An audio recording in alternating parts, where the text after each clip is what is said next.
So nasa ano po kami, Puerto Princesa Sports Complex. Balayong area.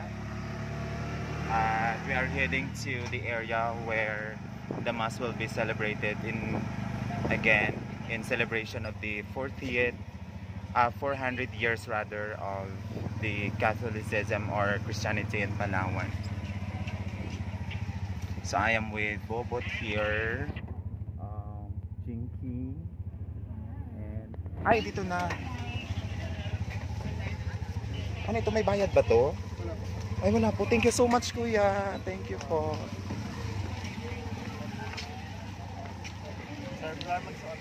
In Jesus name. Suot na tayo dito agad. Antay natin sila. Oo, ang dami Yung hindi tao. nakabihis, magbihis na. Mag-antay na break na.